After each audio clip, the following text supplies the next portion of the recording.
Hello everyone, कैसे हो आप लोग। उम्मीद करते हैं ठीक ठाक ही होंगे।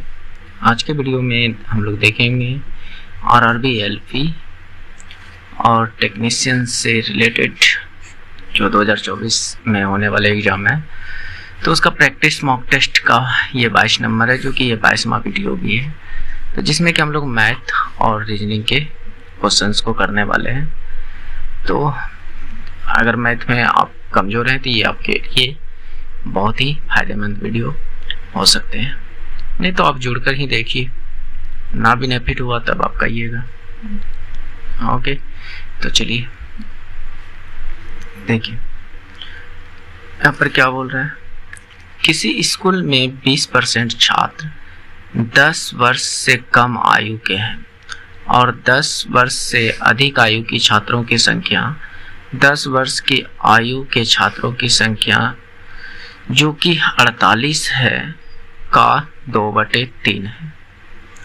तो क्वेश्चन थोड़ा लग रहा होगा कि अल्टर है, लेकिन अच्छा क्वेश्चन है, ज़रूर करना चाहिए इस तरह के क्वेश्चंस को, क्योंकि एग्ज़ाम में अगर आपके सामने फर्स्ट बार आ जाए तो फिर आप कन्फ्यूज ही आ जाइएगा कि क्या करना है। तो यहाँ पर देखिए क्या कहते हैं, 20% जो छात्र है वह 10 वर्ष से कम आयु के हैं। तो 10 वर्ष से कम आयु का जो है कितना परसेंट है, 20%। ठीक है, तो अगर 10 वर्ष से कम आयु का इतना है तो बाकी बात जो भी होंगे वो 80% होंगे, है ना। जो कि यहाँ पर 10 वर्ष की आयु से अधिक और 10 वर्ष की आयु वाले छात्र की संख्या के बारे में बात कहा है। तो 10 वर्ष से अधिक और 10 वर्ष से 10 वर्ष का ही से नहीं 10 वर्ष का आयु का छात्र बिल्कुल मैं इसको बेसिक से करा रहा हूँ, बस समझाने के लिए ये चीज़ मैं लिख रहा हूँ। हालांकि ये चीज़ लिखने की कोई ज़रूरत भी नहीं है, हालांकि सभी को समझ में आ सके इसलिए मैं ऐसा कर रहा हूँ। जो कि है कि अगर मान लीजिए 10% से कम आयु का 20% है, तो बाकी बात बचा हुआ जो होगा 10 वर्ष से अधिक और 10 वर्ष की आयु वाला जो छात्र होगा 80% होगा। क्या मेरी बात को समझ पा रहे हैं? तो आप समझ पा रहे हैं। ओके, तो अब मेरी बात को समझिए, आखिर 10 वर्ष से अधिक और 10 वर्ष की आयु का छात्र टोटल है कितना, ये अगर हम निकाल लिए तो मेरा काम हो जाएगा। क्या मेरी बात को समझ रहे हैं? तो यहाँ पर थोड़ा सा समझने का कोशिश कीजिएगा, ठीक है, अन्यथा हम कितनों समझाएंगे तो नहीं समझ पाइएगा, लेकिन अब कोशिश कीजिएगा तो समझ पाइएगा। ठीक है, तो यहाँ पर कहा है 10 वर्ष से जो अधिक आयु के छात्र की संख्या है वह 10 वर्ष के आयु के छात्र की संख्या जो कि 48 है उसका 2/3 है। यानी 10 वर्ष की जो आयु की छात्र है वो 48 है, तो इससे अधिक वाला जो होगा वह 48 का 2/3 है। 48 का 2/3, तो यहाँ से कटाइएगा तो ये कितना, 16 दूनी 32, यानी 10 वर्ष से अधिक आयु के जो बच्चे हैं वह 32 है। तो यहाँ से अगर हम देखें 32 + 80 तो कितना हो जाएगा, तो आपका जवाब होगा कि 80 हो जाएगा। यानी 80 छात्र हैं जो कि 80% के बराबर है। तो हमसे पूछा क्या है कि स्कूल में छात्रों की कुल संख्या कितनी है, तो 20% यहाँ 80% यहाँ, तो टोटल कितना परसेंट हो, 100%। तो हमें 80% की तो वैल्यू पता चल गई है। क्या मेरी बात को समझ रहे हैं? तो हमें चाहिए 100%। इसको आप 100 बना सकते हैं इस 80 को क्या, तो आपका जवाब होगा कि हाँ बना तो सकते हैं। कैसे, तो दोनों साइड 10-10 से 8-8 से अगर मैं भाग लगा दूँ तो इधर 10% हो जाएगा, इधर में 8 से मैं भाग लगा दूँ तो ये भी 10 हो जाएगा। क्या मेरी बात को समझिए? अब इस 10% को 100 बनाने में कोई दिक्कत होगा क्या? नहीं होना चाहिए। तो एक जीरो सिर्फ चिपकाइए तो ये 100%, तो इधर भी आप एक जीरो चिपका दीजिए तो 100% की वैल्यू कितना 10, 100। तो टोटल कितने जो छात्र हैं वह 100 है। अगर नहीं समझे पुनः समझने का कोशिश कीजिएगा। जैसे कि यहाँ पे मैंने क्या कहा, इसने कहा है कि 20% जो छात्र है 10 वर्ष से कम आयु के हैं, 10 वर्ष से कम आयु के 20% है। तो बाकी बात बचे हुए बच्चे जो होंगे 20% तो यहाँ कवर हो गया, बाकी बात बचे हुए 80% ही तो बच्चे होंगे जो कि 10 वर्ष से अधिक और 10 वर्ष के आयु वाला छात्र। क्या मेरी बात समझ रहे हैं? और इन दोनों का इसने कहा कि आगे जो कि 10 वर्ष की जो छात्र है वह 48 ठो है, 10 वर्ष की जो आयु का छात्र है वो 48 गो है, और इस 48 का 2/3 जो है 10 वर्ष से अधिक वाला है, 10 वर्ष से अधिक वाला। तो ये मैंने यहाँ से कैलकुलेट करके निकाल लिया, फिर वहाँ लगा दिया यहाँ पर, तो आराम से आंसर आ जाएगा। समझने का कोशिश कीजिए, समझ पाइएगा। हालांकि नहीं समझे तो चलिए दूसरा क्वेश्चन, हालांकि पीछे करके भी समझ सकते हैं। ओके,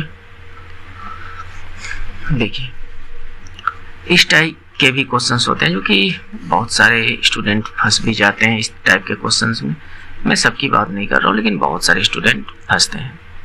तो जैसे यहाँ पर कहा है कि 4 सेंटीमीटर वाले घन है। घन तो जानते ही होंगे, है ना, कि घन की सभी भुजाएं बराबर होती है। कुछ इस प्रकार से आप घन बना सकते हैं, है ना, जिसकी भुजाएं दी है 4 सेंटीमीटर। क्या मेरी बात को समझ पा रहे हैं? ठीक। तो 1 सेंटीमीटर घन 1 सेंटीमीटर के घनों में काटा जाता है, यानी इसको 1-1 सेंटीमीटर के घन में काट दिया जाता है। तब ऐसे घनों की संख्या जिसकी किसी भी सतह पर रंग नहीं है, यानी इसको पूरे पहले ऊपर से रंगा हुआ है, ये जो बड़ा वाला 4 सेंटीमीटर वाला है वह पूरे रंगा हुआ है। मेरी बात को ध्यान से समझिएगा, ठीक है, पूरा रंगा हुआ है। यानी इसमें टोटल कितनी सतह होती है? तो आपका जवाब होगा कि 6 सतह होती है। तो 6 वो सतह रंगा हुआ है। बात समझ रहे हैं कि ये टोटल रंगा हुआ, यानी ऊपर नीचे आगे पीछे सभी रंगा हुआ है। क्या बात को समझ रहे हैं? तो इसने कहा कि इसको जो है कि 1 सेंटीमीटर के घन में काट दीजिए, यानी 1-1 सेंटीमीटर करके काट दीजिए, इसने ये कहा। क्या मेरी बात को समझ रहे हैं? तो इधर से भी 1 सेंटीमीटर, इधर से भी 1 सेंटीमीटर, तो इस तरह से ये कट जाएगा। जैसे आप किसी स्क्वायर को आप चाकू से काटिएगा, जैसे कहने का मतलब कि जो भी वर्ग होगा, यानी घन जो होगा उसको आप चाकू से काटिएगा, तो 1-1 सेंटीमीटर करके काटिएगा, जिसकी 4 सेंटीमीटर की भुजा है। तो यहाँ पर मैं डायरेक्ट आपको निकालने के लिए बता रहा हूँ, हालांकि निकालने का और भी तरीका हो सकता है। तो मैंने क्या कहा कि देखिए, शुरुआत की जो ऊपर की जो पूरा टोटल सतह होगा वह रंगा हुआ होगा। अगर यहाँ से 1 सेंटीमीटर वाला काट दे, 1 सेंटीमीटर वाला काट दे, तो इधर से भी 1 सेंटीमीटर वाला कटेगा, इधर से भी 1 सेंटीमीटर वाला कटेगा, तो बीच में जो बचेगा वह 2-2 सेंटीमीटर ही तो बचेगा। क्या मेरी बात को समझ रहे हैं? बीच में जो एक घन बचेगा वह 2 सेंटीमीटर का ही तो बचेगा। तो आपका जवाब होगा कि हाँ, है कि नहीं? तो कैसे समझाऊं इस क्वेश्चन को? क्वेश्चन अच्छा है दोस्त, लेकिन समझाने में नहीं बन रहा है। चलिए कोशिश करता हूँ फिर से समझाने का। देखिए, आपका घन जो है, चलिए मैं पहले इसे वर्ग में ही समझाने का कोशिश करता हूँ, ठीक है। तो यहाँ पर ये जो टोटल 4 सेंटीमीटर का है, तो अगर मैं 1-1 सेंटीमीटर की दूरी पर लूँ तो ये 4 सेंटीमीटर हो गया क्या? 1 सेंटीमीटर यहाँ, 1 सेंटीमीटर यहाँ, 1 सेंटीमीटर यहाँ, 1 सेंटीमीटर यहाँ, तो 4 सेंटीमीटर बना क्या? तो आपका जवाब होगा कि हाँ। तो एक बात बताइए, इधर ये वाला हिस्सा रंगेगा, फिर इधर से भी काटिएगा, तो इसी तरह से सेम टू सेम कटेगा।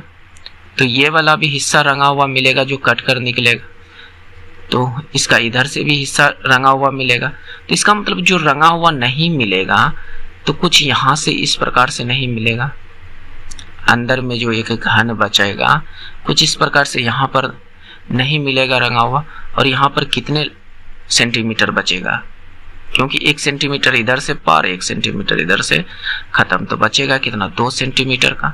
1 सेंटीमीटर करके 2 ही सेंटीमीटर का तो बचेगा, यानी सीधा सीधा अब जो घन बनेगा वो 2 सेंटीमीटर का बनेगा। तो अब हम 4 सेंटीमीटर का घन का आयतन ना निकाल के 2 सेंटीमीटर का घन का आयतन निकालेंगे।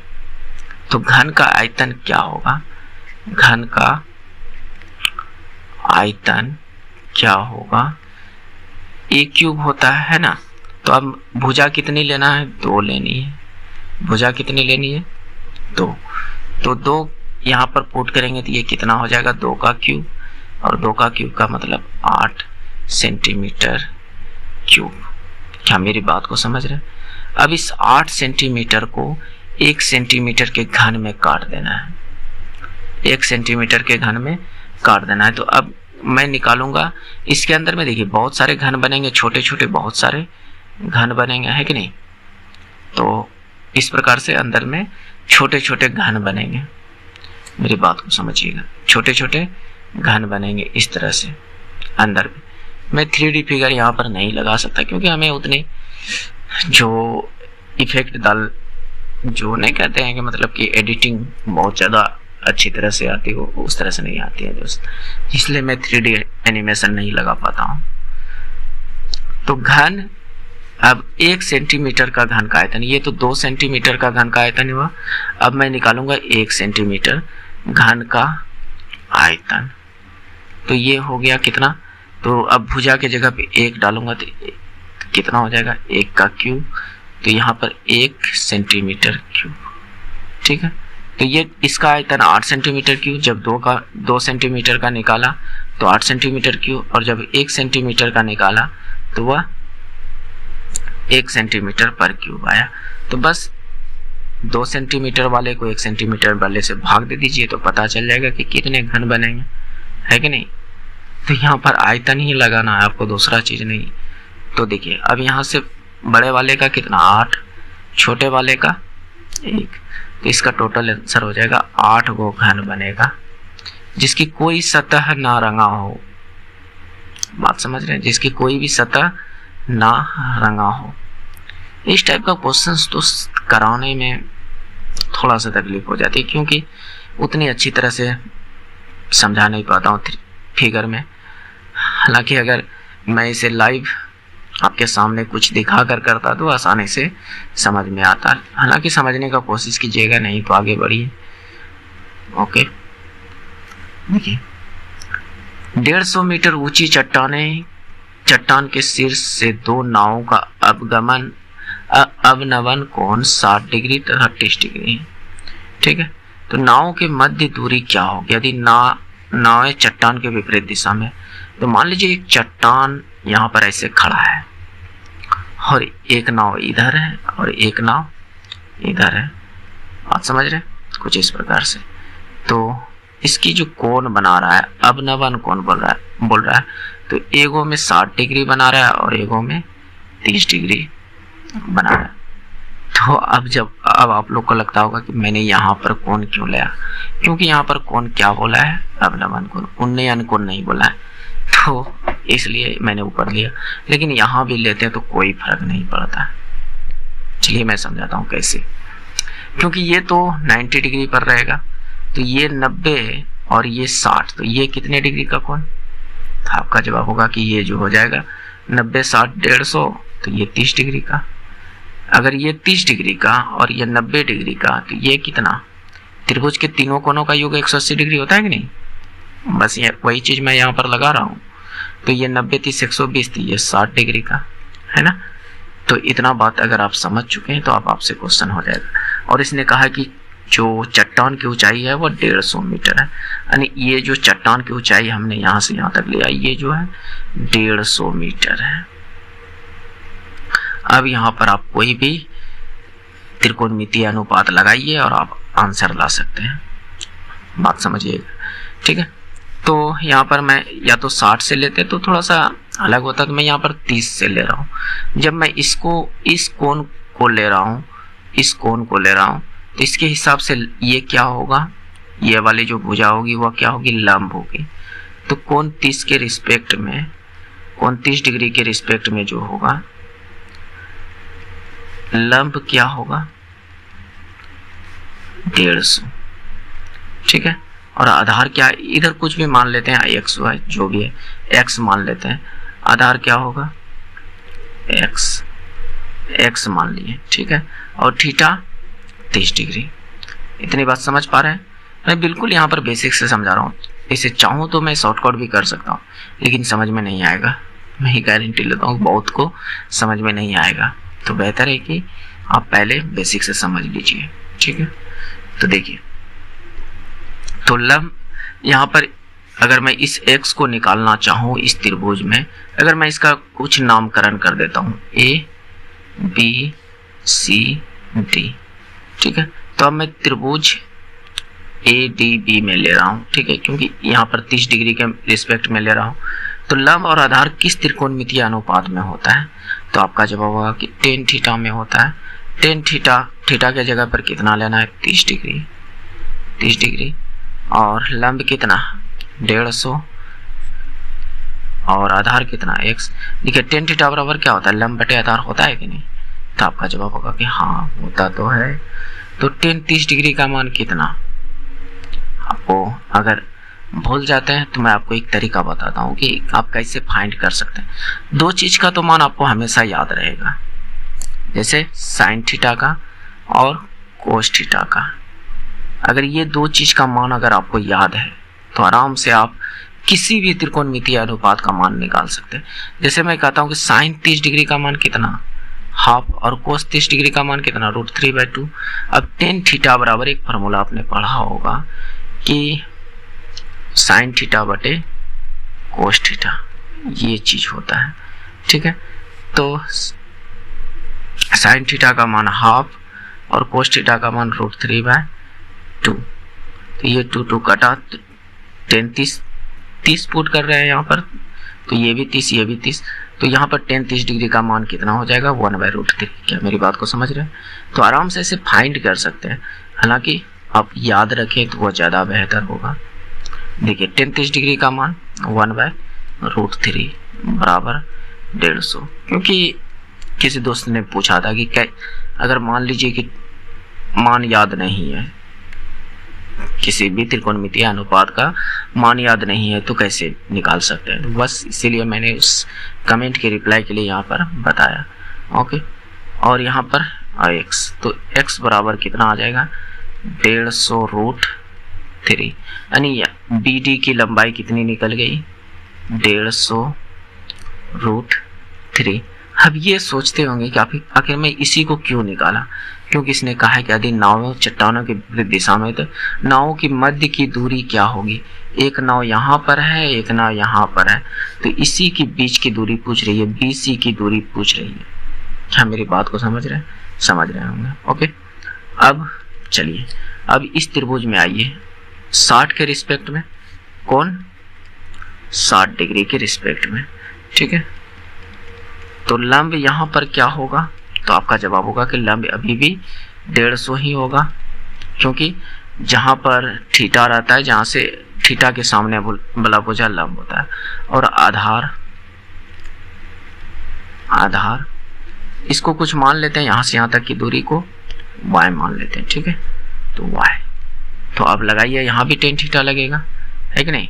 तो tan कितना 60 डिग्री और यहाँ पर 150/y। क्या इस बात को समझ पा रहे हैं? समझ पा रहे हैं। tan 60 डिग्री का मान कितना √3, तो 150/y। थोड़ा सा मैं इसको ऊपर कर रहा हूँ, ओके, समझिएगा। तो ये कितना आ जाएगा y बराबर 150/√3। अब यहाँ पर आपको एक चीज ध्यान रखना है कि यहाँ पर नीचे में √3 आया, तो कहीं ना कहीं आप हर परिमेयकरण कर दो। हर परिमेयकरण करने का मतलब क्या, नीचे वाले को, नीचे में जो है उसको ऊपर नीचे दोनों से गुना कर दो। ऊपर भी √3 से गुना कर दीजिए, नीचे भी √3 से गुना कर दीजिए। तो ये y बराबर कितना, √3 गुना √3 3, और 3 से 150 कटेगा तो कितना हो जाएगा 50, तो 50√3। अब आराम से आप B और C की दूरी निकाल सकते हैं। तो BC बराबर क्या, x प्लस वाई है ना, x प्लस वाई। x का मान कितना 150√3 और y का मान कितना 50√3। तो आराम से यहाँ से 200√3 निकल जाएगा इसका आंसर। तो उम्मीद करते हैं कि इस क्वेश्चन को आप समझ पा रहे होंगे। तो ये आपका हो जाएगा 200√3। ओके, तो ऑप्शन नंबर ए। तो क्या इसका मैं शॉर्टकट करा दूं? चलिए मैं करा देता हूं शॉर्टकट। देखिए फिगर तो आप समझ चुके होंगे कि मैंने क्या कहा। ये फिगर है, ठीक है। एक आपका 60 था, एक आपका जो था 30 था, यही था, और ये आपका 150 था, ठीक है। अब मेरी बात को समझिएगा। किसी भी अनुपात का मान ले लीजिए, टेन वेन साइन वाइन कुछ किसी का भी मान। साइन 60 डिग्री का मान कितना, तो आपका जवाब होगा कि √3/2 होता है।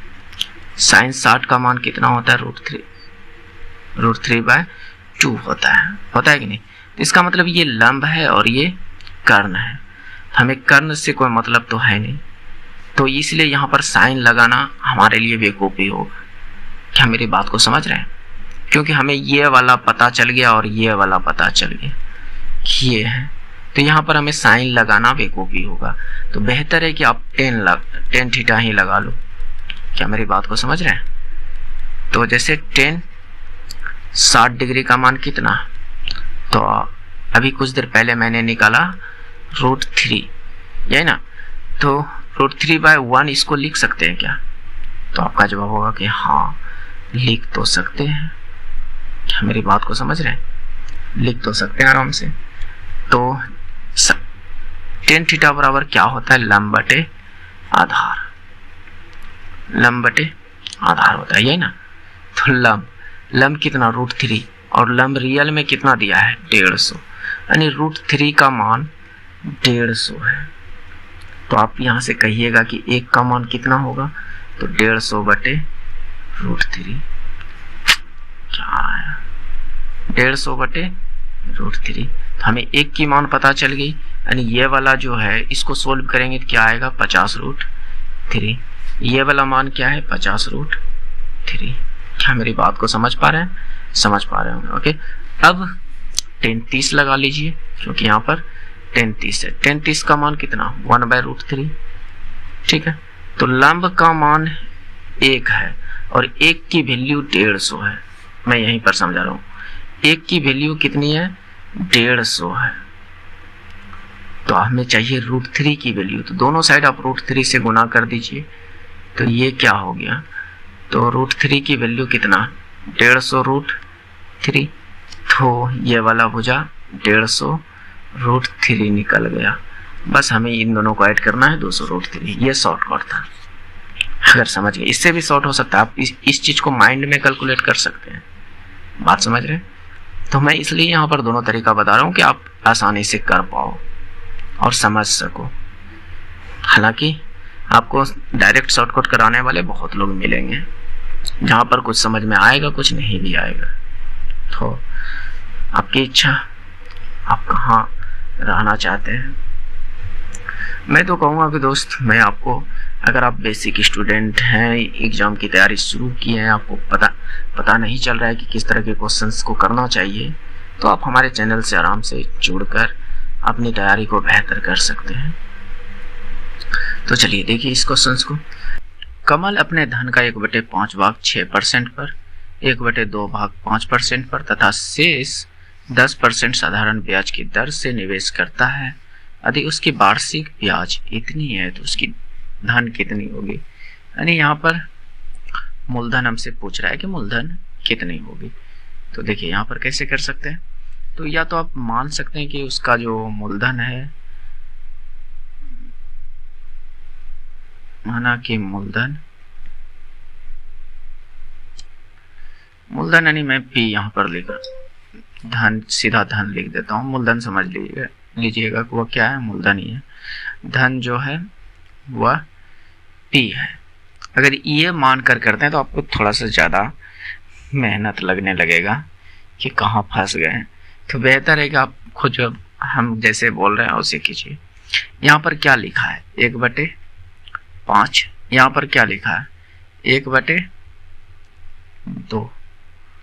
ठीक है, तो इन नीचे वाले टर्म का आप एलसीएम ले लीजिए। 5 और 2 का एलसीएम कितना 10। तो आप मूलधन 10 ही मान लीजिए।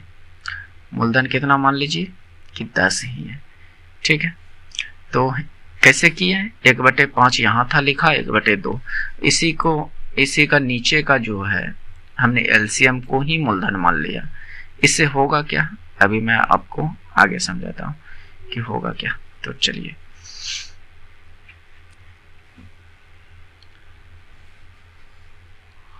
या तो ऐसे भी मान सकते हैं, एक तरीका और जी के ज्यादा समझ में आएगा। 10 तो एलसीएम आया, तो मूलधन ही मान लेते हैं कि 10p है। क्या है 10p। ठीक है, तो इसका कह रहा है 1/5 भाग 6% पर। तो मूलधन का यानी 10p का 1/5 भाग कितना 2p। 2p को 6% पर प्लस 1/2 यानी 10p का 1/2 कितना 5p। 10 का 1/2 10p का 1/2 कीजिएगा तो कितना होगा 5p तो होगा ही, है कि नहीं। इसको 5% पर प्लस शेष देखिए 2p यहाँ 5p यहाँ, तो टोटल कितना p हो गया 7p। तो 10p में 7p तो निकल गया, तो बचा कितना 3p। और 3p को 10% पर लगा रहा है। ठीक है, तो यहाँ से जो कि टोटल ब्याज आ रहा है, कुछ ब्याज यहाँ पर आया, कुछ ब्याज यहाँ पर आया, कुछ ब्याज यहाँ पर, और टोटल ब्याज इतना। तो कितना है 2 3 4.5। ठीक है, तो देखिए अब मैं यहाँ पर वही फार्मूला लगाया हूँ जो साधारण ब्याज का होता है, P into R into T। देखिए अब कहिएगा कि T कहाँ है, तो दोस्त अलग अलग भाग में लगा रहा है, तो इसका मतलब T1 है।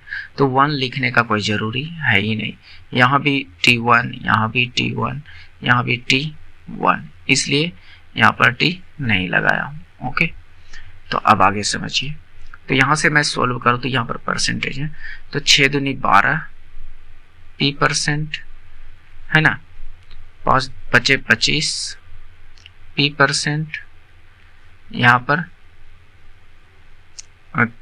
10 या 30 p% है ना, बराबर 2 3 4.5।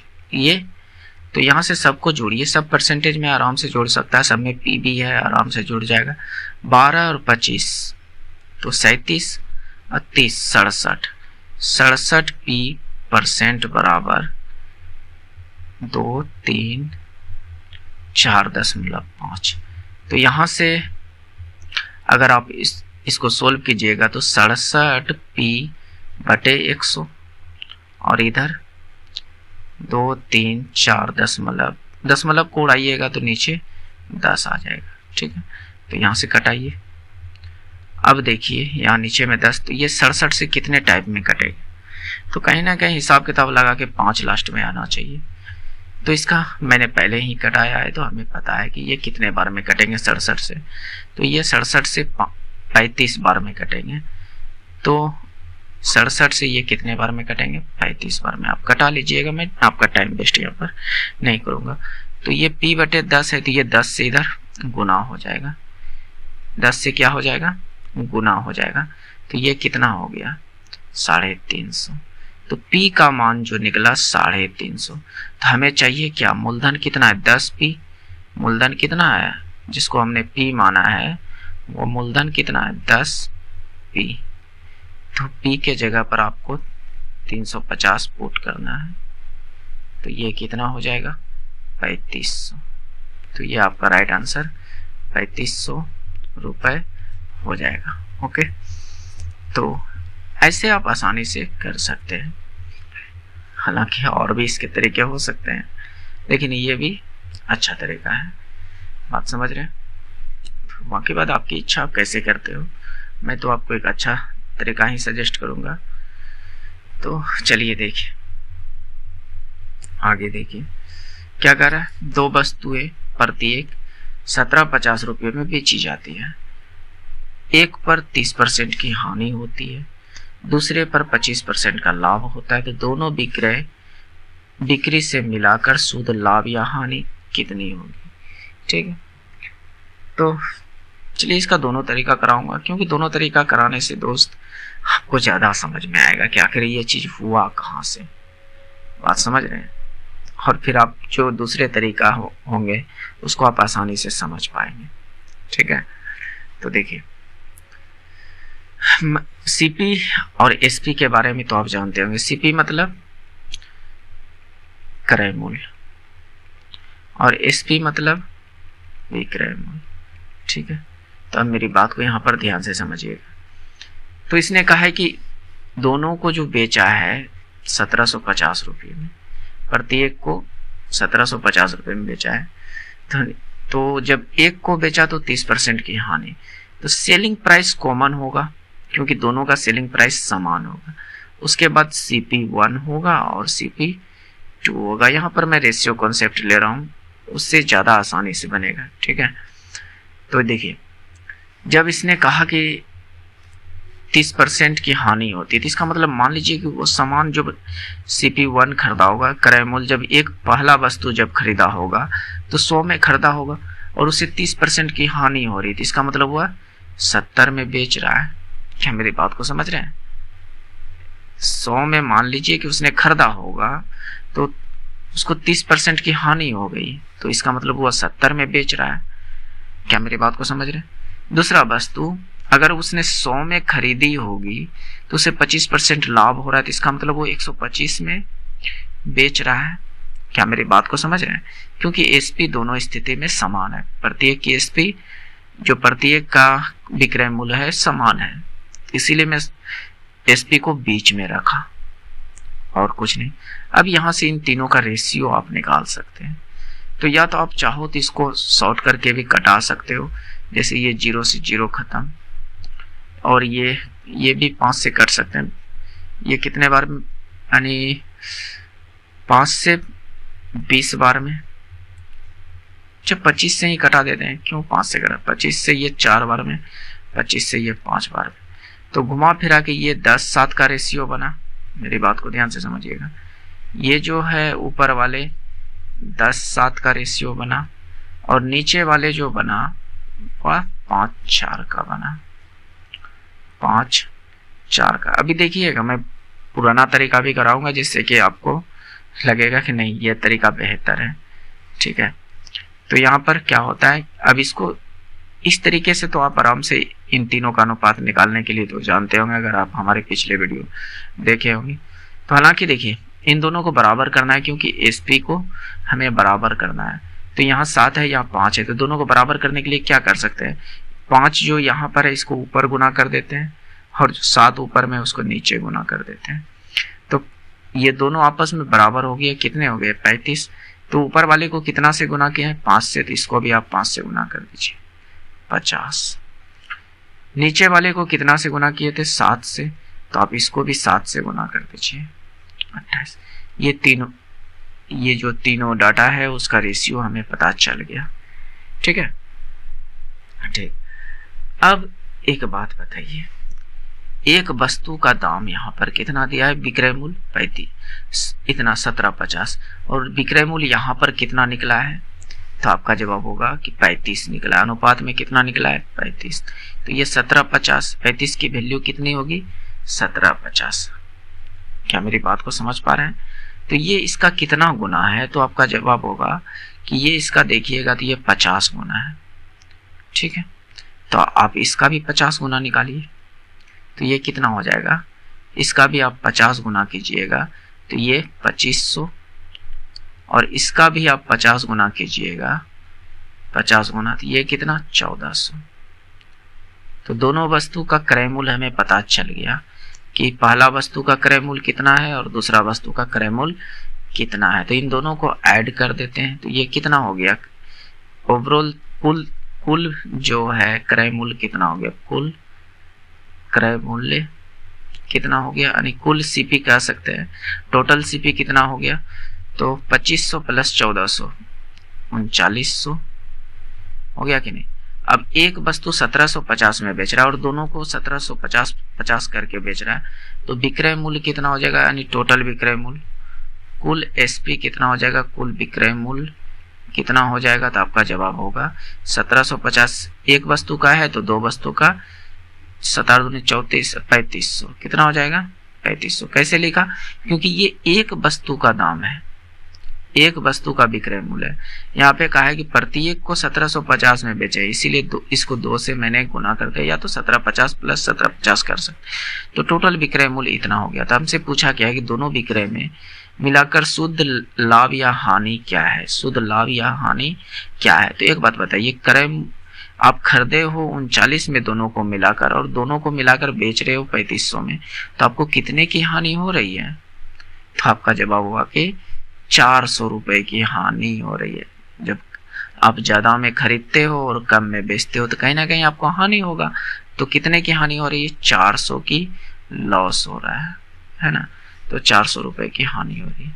तो ये तो रहा एक स्मार्ट तरीके, जो कि अच्छे तरीके हो सकते हैं। बात समझ रहे हैं। अगर आप चाहते हैं कि नहीं बेसिक से करूं, तो चलिए समझाता हूं बेसिक से।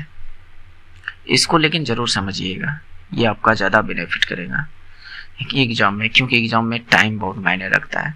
और बेसिक तरीके से करने गए तो फिर आपका वाट लग जाएगा। ठीक है। तो कहता है कि 1750 में बेचा है और 30% की हानि हुई है, एक पर 30% की हानि। तो मान लेते हैं कि जो पहला वस्तु का सीपी होगा, CP1 जो होगा यानी क्रय मूल्य 1 जो होगा पहला वस्तु का, वह 100% है। कितना है 100%। जब आप 30% की हानि पर बेच रहे हैं, इसका मतलब आपका सेलिंग प्राइस कितना है 70%। तो आपको यहाँ पर 70% की वैल्यू जो है 1750 दिया है। कितना दिया है 1750। क्या मेरी बात को समझ रहे हैं 1750। तो यहाँ से आप कह सकते हैं कि 10% की वैल्यू कितनी होगी। तो आपका जवाब होगा 7 से कटा दो, 7 दूनी 14, 7 बचे 35 यानी 350। तो 7 बचे 35 और 7 दूनी 14, 250 होगा। कितना होगा 250। तो 100% की वैल्यू कितनी होगी। तो आप एक जीरो दोनों साइड चिपका दीजिए। तो यानी 100% की वैल्यू 2500 हो गई। यानी पहला वस्तु को आप 2500 में खरीदे हैं, पहला वस्तु को आप कितने में खरीदे हैं 2500 में। दूसरा वस्तु CP2, अगर मान लेते हैं कि दूसरा वस्तु को भी मैं 100% पर खरीदा हूं, तो हमें 25% का लाभ हो रहा है। तो SP जो होगा इस स्थिति में, इसको अगर मैं SP1 मान लूं, तो SP2 क्या होगा, वह 125% होगा। और इस स्थिति में भी आप 1750 में ही बेच रहे हैं, इस स्थिति में भी क्या कर रहे हैं 1750 में ही बेच रहे हैं।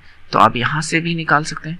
तो 25 से दोनों साइड में कटाऊंगा, तो 25 25 125 और ये 25 सते 175 यानी 70 बार में। तो इसको 100% बनाने के लिए क्या कर सकते हो आप कि 20 से गुना कर सकते हो, है ना। तो इधर भी आप 20 से गुना कर दीजिए, तो ये 100% हो जाएगा। तो 100% की वैल्यू कितनी 1400।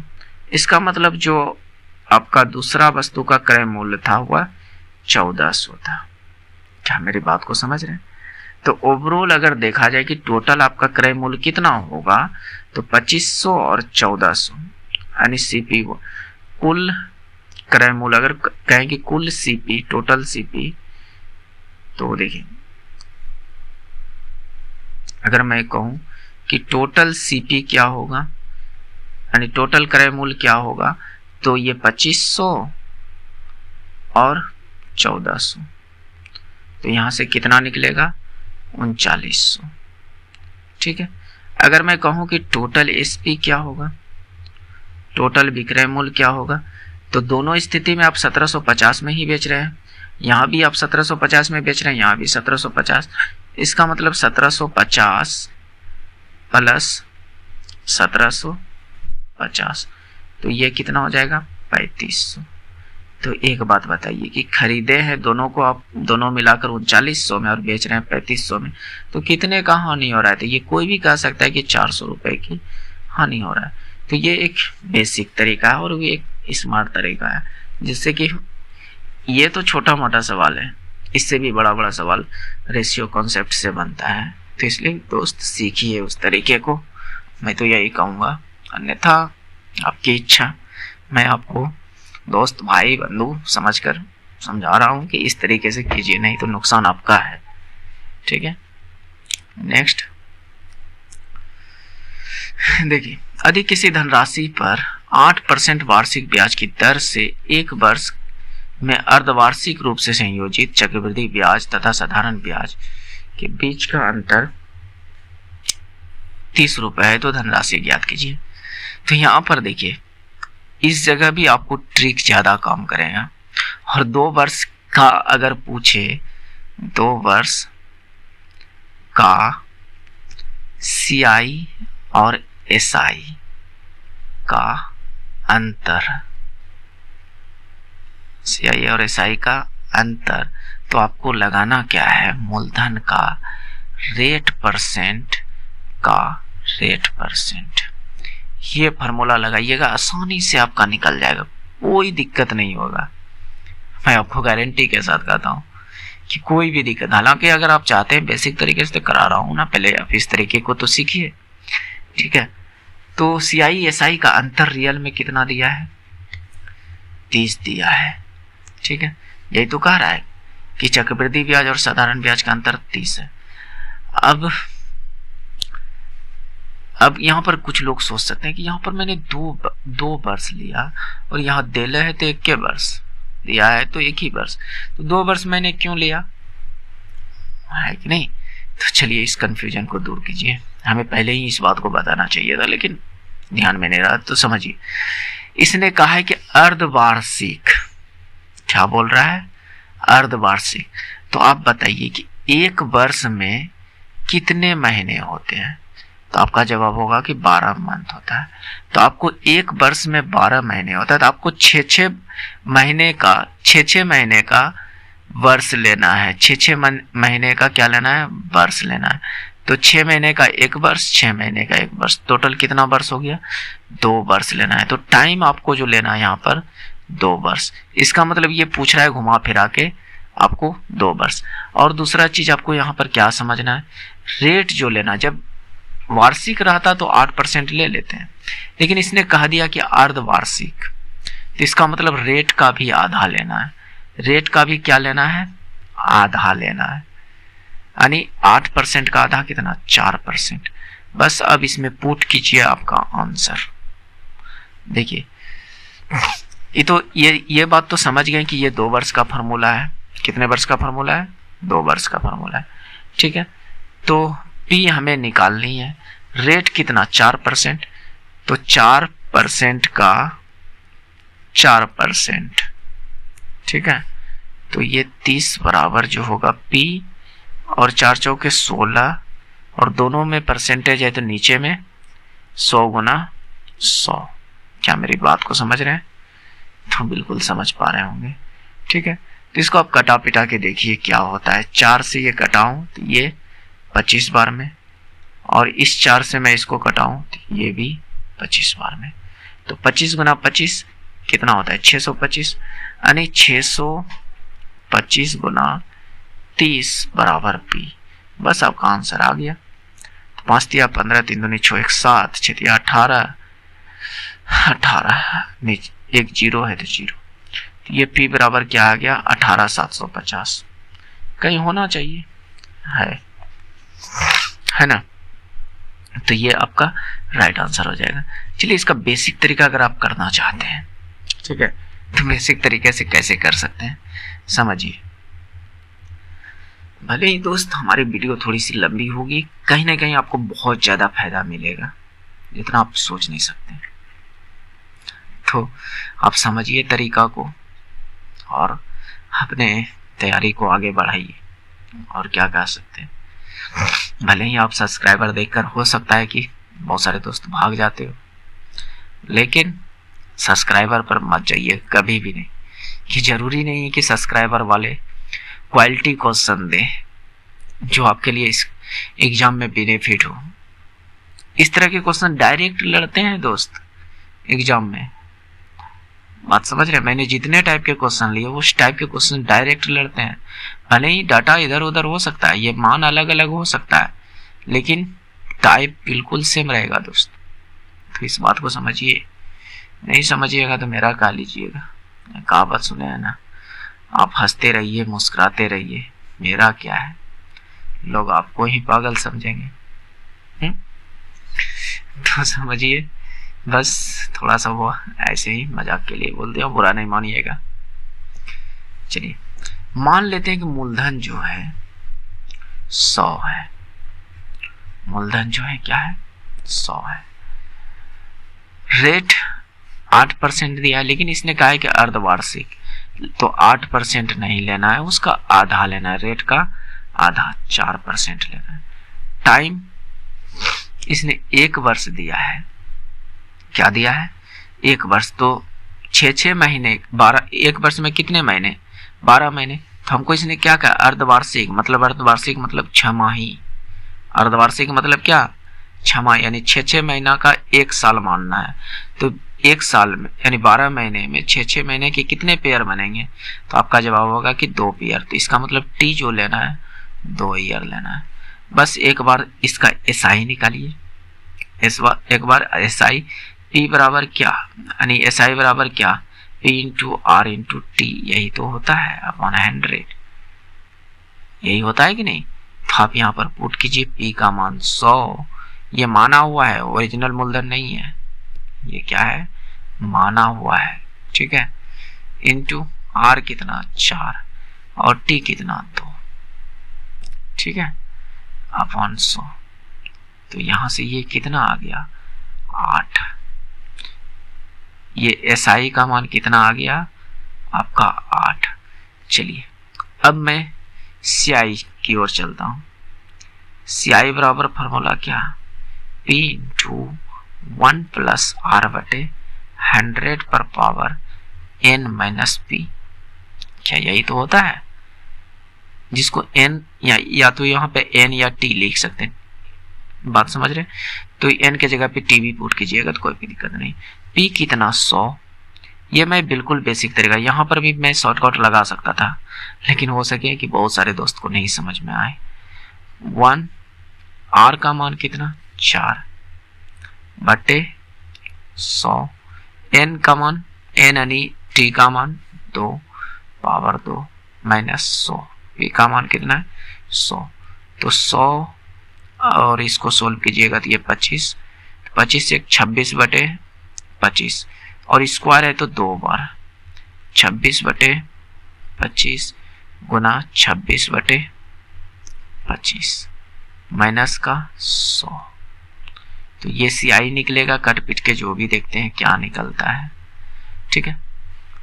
तो इधर तो यहां से कटाओ तो 25 चौके 100, तो 26 गुना 26 कितना हो जाता है, और कटेगा किसी से क्या, नहीं कटेगा। तो 26 गुना 26 कितना हो जाएगा 676।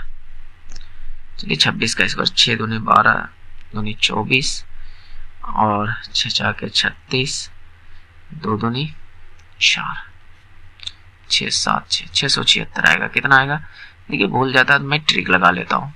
2 अंक का किसी भी संख्या पर आप ट्रिक लगा सकते हो, और मैंने इसके कई वीडियो में चर्चा किया है कि आप कैसे लगा सकते हो। तो 676 गुना 4 कीजिए, 676 गुना 4 अपॉन में 25 तो ही है, तो पहले इसको गुना कर लेते हैं। 6 चौक 24, 7 चौक 28, 2 30, 6 चौक 24 3 2704 बटे 25 है। तो ये कितना आया 2704 बटे 25 और माइनस का 100। देखिए इसीलिए मैं यह सब तरीका का इस्तेमाल नहीं करता, क्योंकि इसमें गुना भाग बहुत ज्यादा करना पड़ता है, और वैसे शॉर्टकट में आपका आसानी से बन जाएगा। तो यहाँ से मैं अगर देखूं तो मैं कैलकुलेटर का इस्तेमाल कर रहा हूँ, बुरा नहीं मानिएगा कि अब कैलकुलेटर का देखिए, हमको अगर करना रहता तो डायरेक्ट हम शॉर्टकट नहीं करते हैं, बस आपको समझाने के लिए बता रहे हैं कि हाँ ऐसा हो सकता है। बटे 25 तो 108.16 108.16 माइनस 100। तो यहाँ से इसका देखिएगा तो ये कितना आएगा, तो 8.16 यानी CI मेरा जो निकल कर आया 8.16। तो अब चलते हैं आगे की ओर। तो हमसे CI SI का अंतर पूछा है, CI और SI का अंतर जो कि 30 दिया है। तो CI कितना 8.16 और SI कितना 8 बराबर 30, यही ना। तो ये अनुपातिक मान है, ये माना हुआ है, ये क्या है माना हुआ। तो यहाँ से घटाइएगा तो 0.6 का मान जो है 30 आया है। 0.30 का मान कितना, यानी 0.16 का मान 30। तो आप कह सकते हैं यहाँ से एक इसको बनाने का कोशिश कीजिए, एक। तो इसको हम कह सकते हैं कि एक का मान जो होगा 30 बटे 0.16। क्या मेरी बात को समझ रहे हैं? हमें चाहिए 100 की मान, हमें कितना की चाहिए मान, 100 की मान। तो देखिए, तो हमें 100 का मान चाहिए, तो इसको 100 बनाने के लिए क्या कर सकते हैं, एक को 100 बनाने के लिए थोड़ा सा मैं इधर ही कर देता हूँ। देखिए, एक को 100 बनाने के लिए क्या कर सकता हूँ कि आप 100 से गुना कर दीजिए, तो ये 100 बन गया, और इसको भी आप 100 से गुना कर दीजिए। तो 30 बटे 0.16 गुना 100, इसका पॉइंट उड़ाइएगा तो नीचे ऊपर और भी 2 जीरो। अब इसको सोल्व कीजिए, आपका वही है आंसर आएगा जो पहले आया था। तो ये कहीं ना कहीं आपके लिए लेंथी मेथड हो जाएगा, तो इसलिए दोस्त जो मैंने पहले बताया उससे कीजिए, बेहतर रहेगा। तो इस हिसाब से भी आंसर आपका यही आने वाला है, आप कटा पिटा लीजिएगा, ठीक है। तो नेक्स्ट देखिए, अब यहाँ से ये भी मैथ का ही है, मैंने सोचा कि ये रीजनिंग का है, नहीं। तो कहता है 9, 12, 15, 18 डैश डैश डैश 87 तक गया तो श्रृंखला में कितने पद हैं, ठीक है। तो ये कहीं ना कहीं एपी का प्रश्न है। तो एपी में एक फार्मूला पढ़े होंगे, an बराबर a plus n minus 1 into T.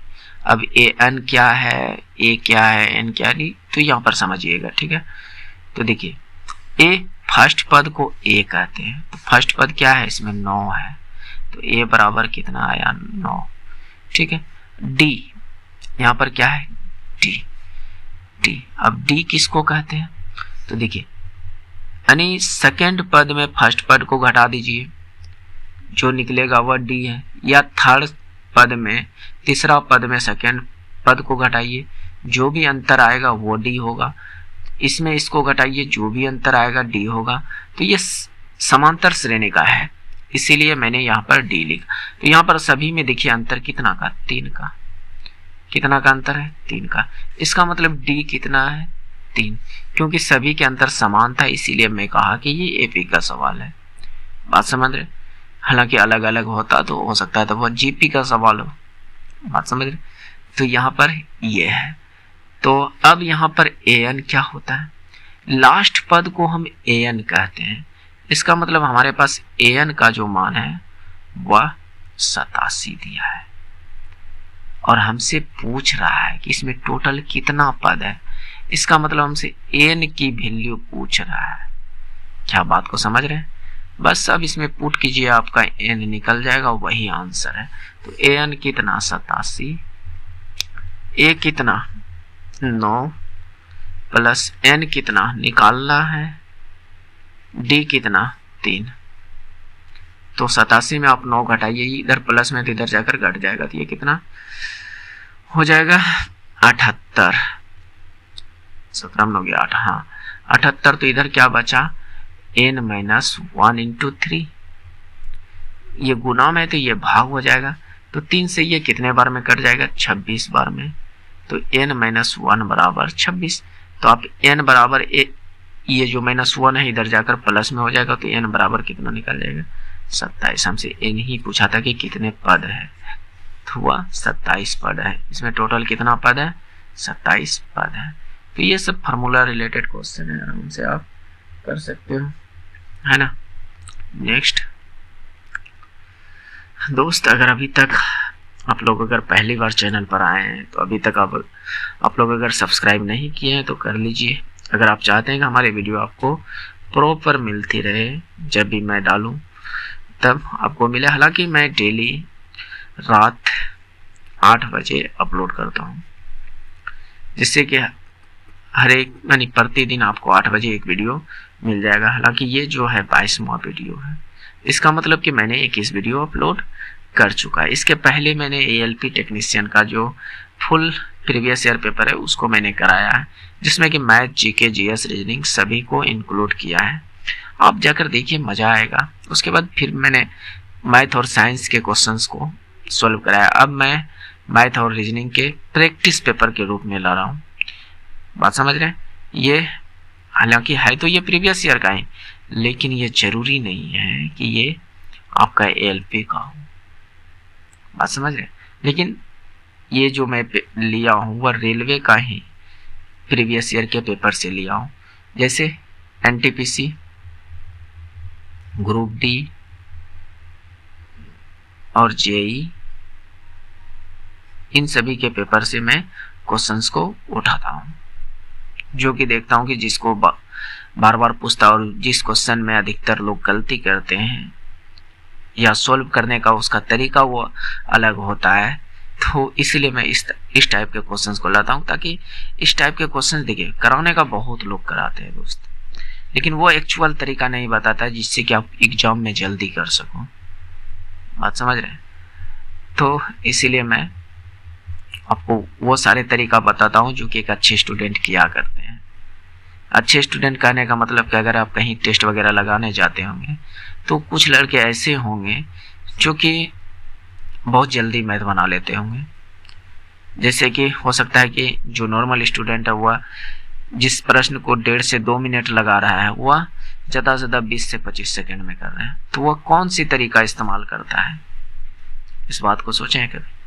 वह आपके हो सकता है कि नॉर्मल स्टूडेंट की तरह बेसिक तरीका इसका इस्तेमाल नहीं करता, वह हमेशा एक स्मार्ट तरीके का इस्तेमाल करता है, और वही तरीका से मैं कराने का यहाँ पर कोशिश करता हूँ। हो सकता है कि इससे भी बेहतर तरीका हो, लेकिन ये भी जो मैं तरीका करा रहा हूँ वो गलत नहीं है, वो खराब तरीका नहीं है, वो कहीं ना कहीं आपके स्कोर को जो है आगे बढ़ाने का काम करेगा। तो जरूर दोस्त आप जुड़े रह सकते हैं हमारे चैनल से। मैं आपको कोई जहरीली जहर नहीं दे रहा हूँ, अच्छी चीज दे रहा हूँ, तो एक्सेप्ट कीजिए। 30 आदमी एक कार्य को 16 दिन में पूरा कर सकते हैं। उनके कार्य शुरू करने के 6 दिन बाद 15 अतिरिक्त आदमी उनके साथ जुड़ जाते हैं। अब उन्हें शेष कार्य को पूरा करने में कितने दिन लगेंगे? तो चलिए यहाँ पर देखिए कैसे कर सकते हैं। यहाँ पर आपको काम बराबर एक फॉर्मूला याद होनी चाहिए, समय गुना क्षमता, समय गुना क्षमता। ठीक है, ये फॉर्मूला अगर याद रखते हैं तो इससे बहुत सारे क्वेश्चन आपको बनेगा। अब यहाँ पर सोचिएगा कि क्षमता तो किधरों दे लेना है, तो फिर क्या करें? भले दिन तो दे दिया है, समय तो दे दिया है, लेकिन क्षमता कहाँ दिया है, ये सोच सकते हैं ना। तो मान लीजिए एक आदमी की क्षमता 1 है, तो 30 आदमी की क्षमता कितनी? 30। बात समझ रहे हैं? तो अगर मैं काम निकालने जाऊं तो टोटल काम कितने निकलेंगे? तो यहाँ पर 16 दिन लग रहे हैं, और टोटल आदमी कितने हैं? 30 आदमी हैं। कितने आदमी हैं? तो 30 आदमी की, प्रत्येक आदमी की एक क्षमता हुई, तो 30 आदमी की क्षमता कितनी? 30। तो यहाँ से हिसाब किताब लगा कि काम निकल गया 480 यूनिट, कुछ भी मान सकते हैं, 480 इकाई काम निकल गया। ठीक है, तो अब कहता है कि उनके कार्य शुरू करने में 6 दिन बाद, यानी इसका मतलब 6 दिन ये 30 आदमी काम किया, तो 6 दिन का काम क्या होगा? मेरी बात को यहाँ पर ध्यान से समझिएगा। 6 दिन का काम क्या होगा, काम क्या होगा, इसको इधर रहने दीजिएगा, ठीक है। 6 दिन का काम क्या होगा, तो काम बराबर समय गुना क्षमता। तो 6 दिन समय ले रहा है, क्षमता कितना, 30 आदमी 6 दिन तक करेगा, है ना। तो ये गुना 30 गुना 30, तो यहां से कितना 180 काम हो गया। 6 आदमी ने 180 काम कर दिया। क्या मेरी बात को समझ रहे हैं? तो बताइए कि 480 काम में 180 काम हो गया, तो बचा कितना काम, शेष काम अब क्या है, शेष काम अब हमारे पास क्या है। 480 काम में 180 यूनिट काम हो गया, तो अब मेरे पास कितने काम बचे, तो आपका जवाब होगा कि 300 यूनिट काम बचा। क्या मेरी बात को समझ रहे हैं? अब 300 यूनिट को कितने आदमी करेंगे। अब हमसे एक समय के बारे में पूछ रहा है कि शेष कार्य को कितने दिन में लगेंगे। तो समय बराबर क्या, इसी फार्मूला को आप उल्टा पुल्टा के नहीं लिख सकते हैं, लिख सकते हैं कि नहीं। समय बराबर काम बटे क्षमता, काम बटे क्षमता, क्या यार, काम बटे क्षमता। क्या मेरी बात को समझ रहे हैं? समझ रहे होंगे। तो काम कितना करवाना है, 300 यूनिट काम करवाना है। क्षमता, एक आदमी के अगर मैं एक क्षमता माना, तो पहले 30 आदमी था और 15 आदमी और आ गए। पहले 30 आदमी थे तो 15 आदमी और आ गए, तो अब कितने आदमी हो गए, बताइए कि अब कितने आदमी हो गए। तो आपका जवाब होगा कि 30 + 15 कितना आदमी, 45 आदमी।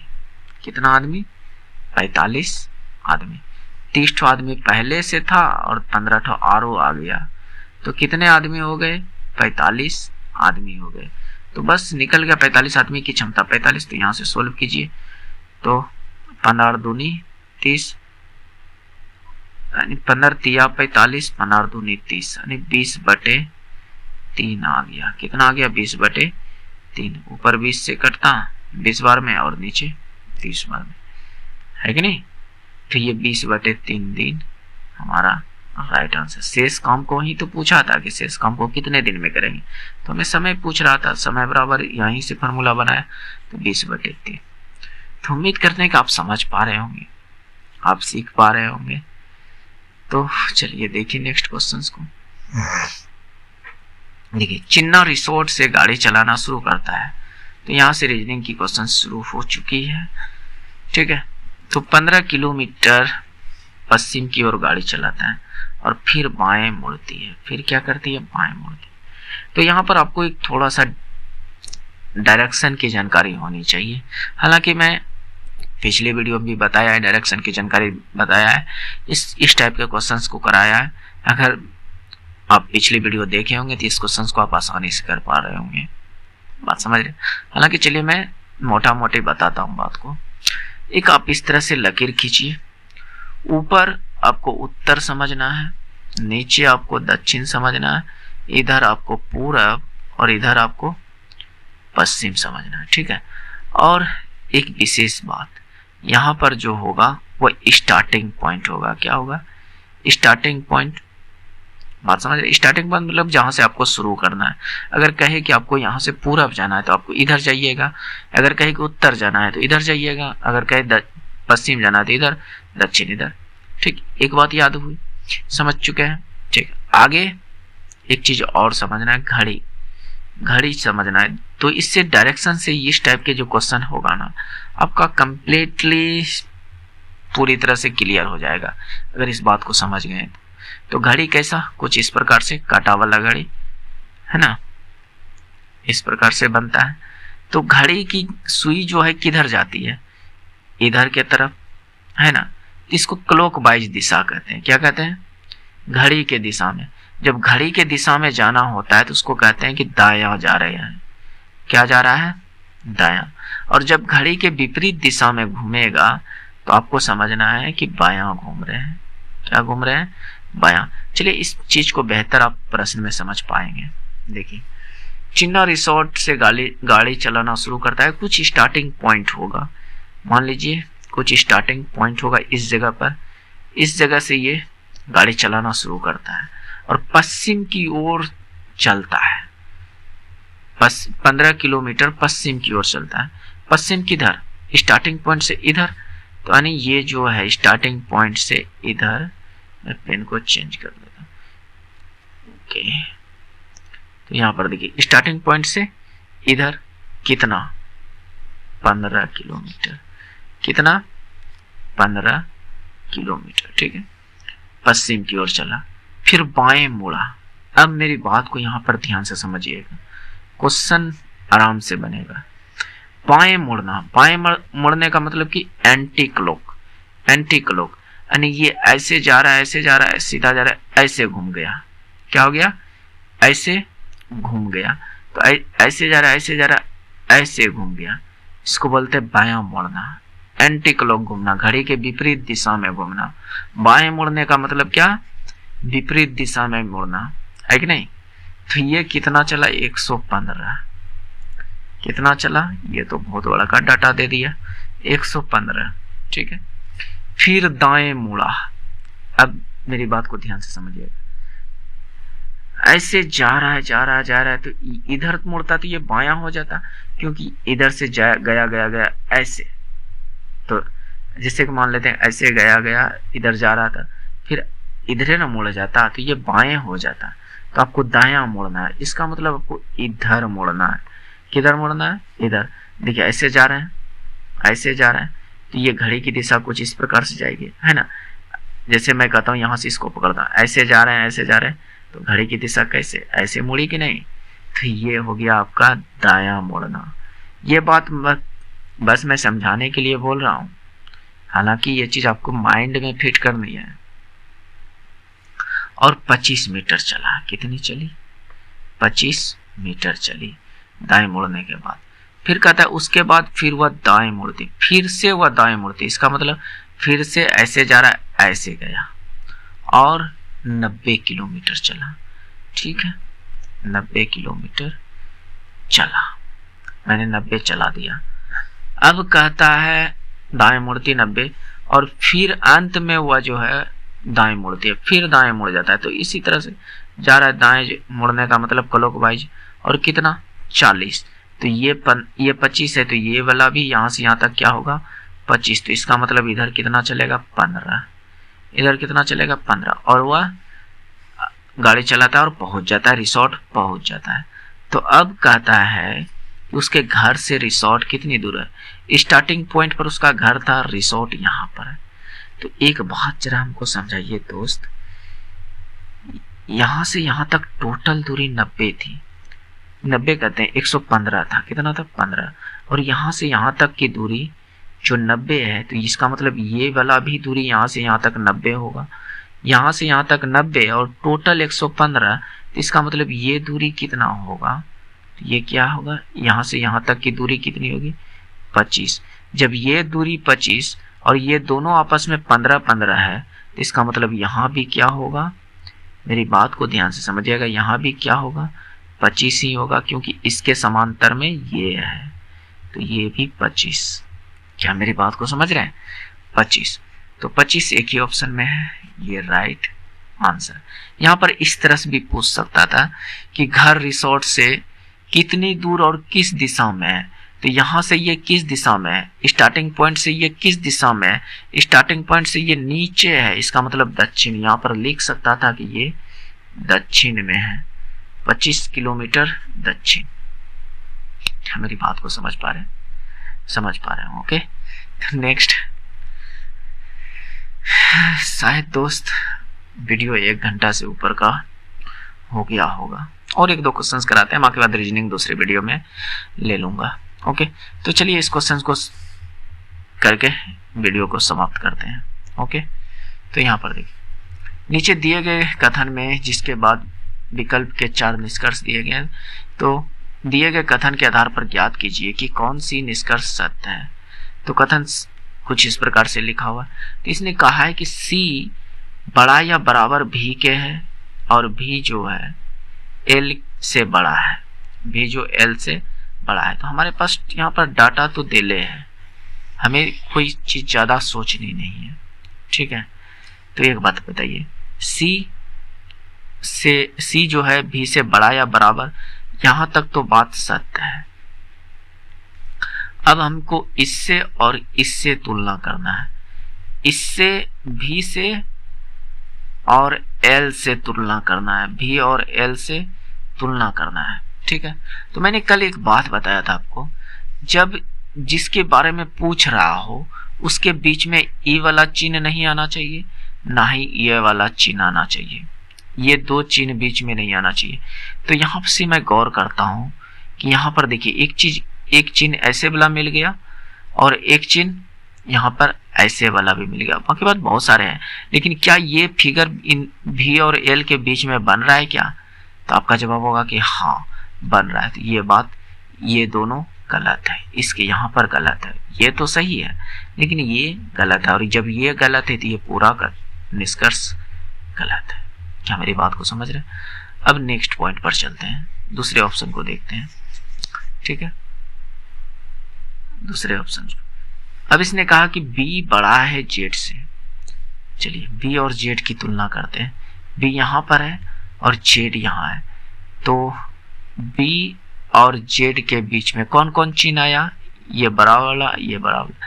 तो यहां तक तो ये बात सत्य है, यानी B और Z की रिलेशन सत्य है। हाँ, जब देखिए Z से बड़ा N है और N के बराबर P है, तो इसका मतलब Z से बड़ा P भी है, तो ये बात सत्य है। लेकिन आगे और देखें, Z बड़ा है L से क्या? तो ये तो साफ दिख रहा है कि Z बिल्कुल बड़ा है L से, देखिए ना, L से बड़ा Z है, तो ये बात भी सत्य है। जब सत्य दोनों है तो ये भी सत्य है। बाकी बात और किसी ऑप्शन में लगाइए, आपका हिसाब किताब नहीं लगेगा, तो ये ऑप्शन राइट है। तो यहाँ तक रहने देते हैं दोस्त, बाकी बात नेक्स्ट वीडियो में इसके जितने भी रीजनिंग बचे हुए होंगे उसको ले लूंगा, क्योंकि इसमें देखिए दोस्त कैलकुलेशन कराने में, समझाने में टाइम लगता है दोस्त। तो ये नहीं कि जैसे आप अपने से खुद से अगर कीजिएगा ना तो आपको बहुत कम समय में कर लीजिएगा, लेकिन आपको जब किसी को समझाना हो, किसी को बताना हो, तब फिर आपको ज़्यादा लगेगा, ज़्यादा टाइम लगेगा। तो इसलिए मैं यहाँ पर आपको सोल्व करा रहा हूँ, ये नहीं कि मैं सोल्व कर रहा हूँ, नहीं, करा रहा हूँ, तो इसलिए ज़्यादा टाइम लगता है। तो ये मत सोचिएगा कि ज़्यादा टाइम लगा रहे, नहीं, ज़्यादा टाइम नहीं लगा रहा हूँ, बस मैं ये चीज़ कोशिश कर रहा हूँ कि सभी को समझ में आए, भले ही 1-2 मिनट ज़्यादा लगे। तो बाकी बात यहाँ तक रहने देते हैं, और अगर आप लोग चाहते हैं कि हमारे जो है कि ये PDF कहाँ मिलेगा, तो आप टेलीग्राम लिंक से ज्वाइन हो जाइएगा, वहाँ पर आपको मिल जाएगा। हालांकि कई वीडियो में QR लगा देता हूँ जिससे कि डायरेक्ट आप स्कैन करके जोड़ सकते हैं। हालांकि यहाँ भी होगा QR, लेकिन दूर में होगा, क्योंकि अभी बहुत सारे क्वेश्चन है, देखिए अच्छे बहुत सारे क्वेश्चन है, होगा लगभग मेरे में से अभी भी 7-8 क्वेश्चन होंगे। हाँ चलिए एक क्वेश्चन ये करा देता हूँ, क्योंकि इसको मैंने पिछली वीडियो में पूछा था, इसका आंसर बताइएगा, ठीक है। तो यहाँ पर देखिए क्या है कि क्या कर रहा है, सन्निकट मान जो निम्नलिखित प्रश्न का चिन्ह पर स्थान पर आएगा। तो सन्निकट मान क्या होता है, इस बात को समझिए। जैसे कहीं पर अगर 1.4 लिखा है तो इसका सन्निकट मान हो जाएगा 1, कहीं पर अगर 1.6 लिखा है तो इसका सन्निकट मान हो जाएगा 2। अब मैं ऐसा क्यों कह रहा हूं, देखिए ये जो पॉइंट के बाद 5 से कम हो तो ये वाला मान ओरिजिनल ले लेंगे, लेकिन अगर ये पॉइंट के बाद 5 से ज्यादा हो तो ये आप इसका अगला संख्या लेना है, इसका अगला संख्या लेना है, ठीक है। तो सन्निकट मान का मतलब यही है और कुछ नहीं। तो ये देखिए 23.96 है, इसका मतलब क्या लेंगे, 23 का अगला संख्या 24.96 है, इसका मतलब इसको हम क्या लेंगे, इसका अगला संख्या 25। यहाँ 23.16 है यानी 23.1 है, क्या मेरी बात को समझ रहे हैं? इसका मतलब हम सीधा इसको 23 लेंगे, माइनस ये 18.89 है, तो इसका मतलब ये 0.5 से ज़्यादा है, तो इसका मतलब इसको हम 19 लेंगे। यहाँ 3.04 है, इसका मतलब ये 0.5 से कम है, तो इसका मतलब हम इसको 3 ही लेंगे। प्लस ये 36 और 0.5 से ये कम है, तो इसका मतलब इसको हम 36 ही लेंगे। कहीं क्वेश्चन में मिस्टेक तो नहीं था, शायद आज जो है क्वेश्चन को टाइपिंग करने में ही मिस्टेक हो गया।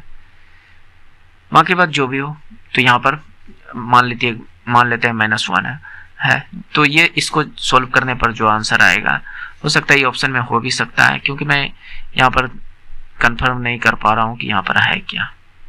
ठीक है, तो इसीलिए मैं इसके बारे में नहीं बता सकता हूँ इसका आंसर क्या होगा, क्योंकि यहाँ पर टाइपिंग मिस्टेक हो गया है। तो अब जो भी होगा सॉल्व कर लीजिएगा, वही उसी तरह से आंसर आएगा। ठीक है, नेक्स्ट क्या, आप तो खत्म। इसका जवाब आप दे दीजिएगा इस वीडियो के कमेंट में। ओके, यही है टेलीग्राम चैनल का QR, जिसको स्कैन करके डायरेक्ट जुड़ सकते हैं। वो स्कैन कैसे कीजिएगा, हो सकता है आप इस स्क्रीनशॉट ले लीजिएगा, डायरेक्ट गूगल पर सर्च कीजिएगा, आपको वहाँ तक पहुँचा देगा। गूगल सर्च इमेज होता है ना, वहाँ पर सर्च कीजिएगा, डायरेक्ट आपको टेलीग्राम तक पहुँचा देगा। ठीक है, अगर इससे भी नहीं जुड़ पाते हैं तो फिर आप जो है डिस्क्रिप्शन में जो है लिंक मिल जाएगा, वहाँ से आप ज्वाइन कर लीजिएगा। ओके, तो बाकी बात क्या बोलूँ, इतना देर रुके हुए हैं तो कहीं ना कहीं आपको पसंद आई होगी। तो अभी तक भी अगर आप सब्सक्राइब नहीं किए हैं तो कर लीजिए, आपके भलाई के लिए ही कह रहा हूँ कि आप कर लीजिए। और पसंद आई है तो लाइक कर दीजिएगा, नहीं आई है तो आपकी इच्छा, जो भी कर सकते हैं। मैं किसी को बलजोड़ी लाइक नहीं करा सकता हूँ, जिसको पसंद आएगा वो आसानी से करेगा लाइक, ये बात मैं मानता हूँ। बाकी बात, अगर आप चाहते हैं कि हमारा मदद कर, हमें सपोर्ट करें, तो आप शेयर कर सकते हैं। कहाँ, किसी भाई बंधु सखा जो भी है, जो कि कंपटीशन की दुनिया में आ चुके हैं और कर रहे हैं, तो उसको शेयर कर दीजिएगा, जिससे हमारी सोशल मदद मिल सकता है ना, सोशल सपोर्ट मिल सकता है, जिससे कि कहने का मतलब हमें थोड़ा सा हौसला बढ़ा सकते हैं लाइक शेयर सब्सक्राइब करके, जिससे कि मैं और भी आगे आपको वीडियो प्रभाव जो है वीडियो दे सकूं, अच्छे क्वेश्चन दे सकूं। हालांकि ये 22वां था, तो इसका मतलब और 8 पेपर मैं बना कर दूंगा, और देखिएगा कि बेहतरीन सब क्वेश्चन दूंगा जो कि आपको डायरेक्ट एग्जाम में देखने के लिए मिल सकता है। बात समझ रहे हैं? तो और क्या बोलूं, तो इतना चीज आप कर सकते हैं, ये सब कर सकते हैं दोस्त। थोड़ा सा करते हैं तो हमें भी मोटिवेशन मिलता है, हमें भी लगता है कि नहीं, आप जब हमें सपोर्ट कर रहे हैं तो आपको भी हम सपोर्ट करें और आपकी भी तैयारी में कुछ मदद करूं। बात समझ रहे हैं? तो उम्मीद करते हैं कि ज़रूर आप ऐसा कीजिएगा। तो मिलते हैं नेक्स्ट वीडियो में। जय हिंद, जय भारत, थैंक्स फॉर वॉचिंग।